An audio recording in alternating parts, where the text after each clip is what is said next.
అప్రోర్స్ అవుతున్నారా? కీలక దశకు ఫోన్ ట్యాపింగ్ కేసు త్వరలోనే విచారణకు శ్రవణ్ రావు, అదే పాటలో ప్రభాకర్ రావు అప్రోర్స్ గా మారే అవకాశాలు కంగారు పడుతున్న బీఆర్ఎస్ వర్గాలు అంటూ చూస్తా ఉన్నాం. సో ఒకసారి చాలా ఇంపార్టెంట్ అంశం.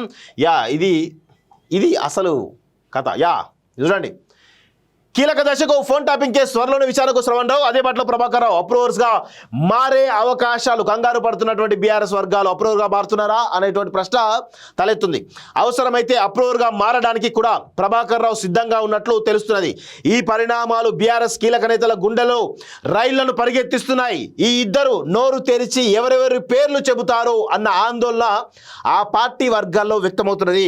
గత అసెంబ్లీ ఎన్నికల్లో కాంగ్రెస్ విజయం సాధించి ప్రభుత్వాన్ని ఏర్పరిచిన కొత్తల్లో ఫోన్ ట్యాపింగ్ వ్యవహారం వెలుగు చూసింది. అప్పట్లో ఎస్ఐబిలో డిఎస్పీగా ఉన్నటువంటి ప్రణీత్ రావు ఇజ్రాయెల్ నుంచి తెప్పించుకున్నటువంటి ప్రత్యేక సాఫ్ట్వేర్ డివైస్ సహాయంతో ఎన్నికలకు ముందు కాంగ్రెస్ అగ్రనేతలు వారి బంధుమిత్రుల ఫోన్లను ట్యాప్ చేసినట్టుగా విచారణలో తేలింది.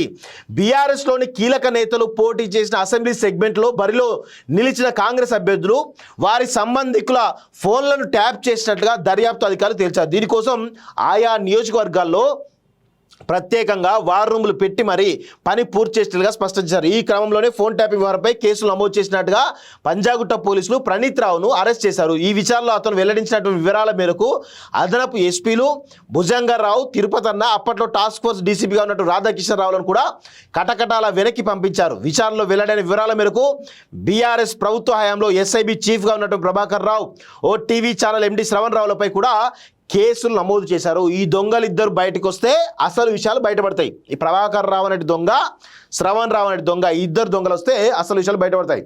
ఫోన్ ట్యాపింగ్ కేసు కీలక దశకు చేరుకుంది. రేపో మాపో రెడ్ కార్నర్ నోటీసులు జారీ కావడం ఖాయమైన నేపథ్యంలో ఈ కేసులో నిందితులుగా ఉన్నటువంటి ప్రభాకర్ రావు, శ్రవణ్ రావులు పోలీసుల విచారణకు ఖచ్చితంగా హాజరు కావాల్సిన పరిస్థితి ఏర్పడింది.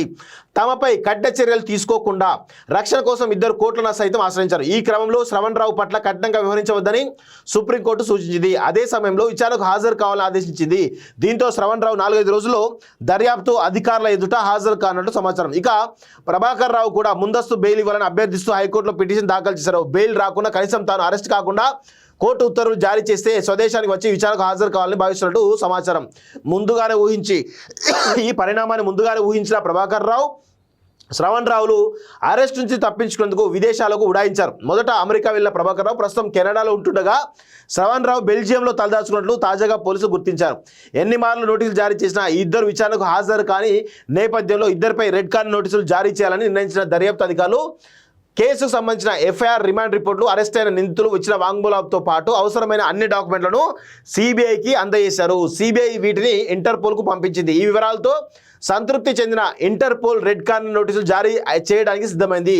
ఈ నోటీసులు జారీ అయితే ప్రస్తుతం ఈ ఇద్దరు ఏ దేశాల్లో తలదాచుకున్నారో ఆ దేశాల పోలీసులు అదుపులోకి తీసుకొని భారత్కు పంపిస్తారు. పంపించే ముందు సమాచారాన్ని సిబిఐకి అందజేస్తారు. సిబిఐ నుంచి కేసు దర్యాప్తు చేసిన అధికారులకు ఈ వివరాలు అందుతాయి. ఈ క్రమంలో ఎయిర్పోర్ట్లో దిగానే ఇద్దరిని పోలీసులు అదుపులోకి తీసుకుంటారు అంటూ చూస్తూ ఉన్నాం. సో దయచేసి వీళ్ళ విషయంలో న్యాయస్థానాలు దయచేసి కఠినంగా వ్యవహరించాలి. ఎందుకంటే జడ్జిల ఫోన్లను కూడా ట్యాప్ చేసినటువంటి దొంగలు వీళ్ళను కూడా మీరు ఇంకా మానవతా కోణంతో ఇక అనే కోణంలో విచారణ అనే కోణంలో దయచేసి మీరు ఆలోచిస్తే కనుక మీ ఫోన్లను, మీ భార్యల ఫోన్లను, మీ సతీమణుల ఫోన్లను, మీ కొడుకుల ఫోన్లు, మీ బిడ్డ ఫోన్లను ట్యాప్ చేసి మరి ఆగం చేసే పరిస్థితులు వీళ్ళు ఉన్నారు. దయచేసి ఆ దిశగా న్యాయమూర్తులు ఎవరైతే ఉన్నారో వీళ్ళపైన కఠినంగా వ్యవహరించి కఠినమైనటువంటి శిక్షలు వేయాలి. అదేవిధంగా పోలీస్ కస్టడీకి కూడా కొంచెం ఎక్కువ రోజులు ఇచ్చేటువంటి ప్రయత్నం చేయండి. దయచేసి న్యాయస్థానాలను నేను వేడుకుంటున్నాను, మీరు చేసేది దయచేసి వీళ్ళపైన సాఫ్ట్గా ఉండకండి అని చెప్పేసి కూడా దయచేసి నేను కోరుతా ఉన్నాను. వీళ్ళు అసలు దొంగలు, వీళ్ళు వస్తే అన్ని విషయాలు బయటపడతాయి. ఈ ప్రజాస్వామ్యం ప్రమాదంలో తీసుకురావడానికి ప్రయత్నం చేసిండ్రు. రాజ్యాంగాన్ని తుంగలో దొక్కిరు ఈ దొంగలంతా కూడా. రాజ్యాంగ శాసనాల్లో తుంగలో దొక్కినటువంటి దొంగలు వీళ్ళంతా కూడా.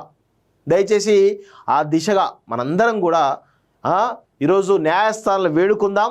వీళ్ళకు కఠినమైనటువంటి శిక్షలు వేయాల్సిందిగా, వీళ్ళ పట్ల కఠినంగా వ్యవహరించాల్సిందిగా కోరుకుందాం. దయచేసి మీ ఫోన్లో కూడా, న్యాయమూర్తుల ఫోన్లో కూడా ట్యాప్ చేసినట్టు దొంగలు వీళ్ళపైన ఎందుకు కఠినంగా వ్యవహరించకూడదు?